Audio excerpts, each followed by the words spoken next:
I'm Terrence Lee from IndiePub, and my name is Andrew Ho from Atlanta, Georgia. And Andrew's here with his game Vision by Proxy. Can you tell us a little bit about your game? Well, Vision by Proxy was a course project at Georgia Tech's computational media program, and we worked on this over 2 months in the last fall semester.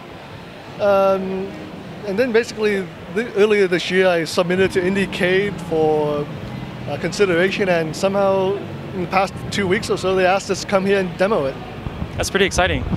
So how many people were on your team?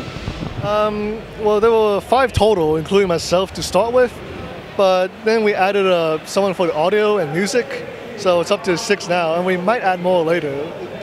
So can you tell us about the gameplay itself? Okay, well the gameplay, it's a platformer game, and what's going on is that you're basically a little alien, your ship is broken. It's a very cliche story, yes, but you have to explore the world, and when you first start off, everything's in grayscale, it's very dull, and you can't really see much at all or how to explore around the area. But as you meet the inhabitants, like Earthlings basically, you do a very odd sort of greeting by stealing their eye. And based on whoever's eye you use, there's a gardener, a construction worker, and a little girl. The sort of world changes around you, visually, physically, so it allows you to explore more what's going on and find your way back up. So you're kind of looking at the world through different people's perspectives, and that reveals new things about the environment. So how did you come up with this idea for this game? Well, to be fair, we're really not sure. The funny part was when we first talked about it, we wanted to try a game with a unique mechanic, and so we had a debate about whether we wanted it to be very artsy and kind of had a very deep meaning, but the other half of the team wasn't so sure about that.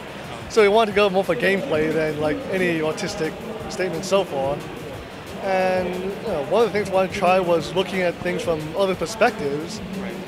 And to be fair, it's a little bit macabre and to steal people's eyes to do that, but we thought it turned out pretty well. So what are your future plans for the game? Well, in the next few months before IndieCade, we definitely want to polish it. We have to work on the level design more, and we want to definitely send it to other independent game festivals or competitions. And we'll have to see where it goes from there, because I'll be going back to grad school. So what do you study? Digital media, which is game design for me. Okay. Okay, well, thanks for talking to us. No, my pleasure.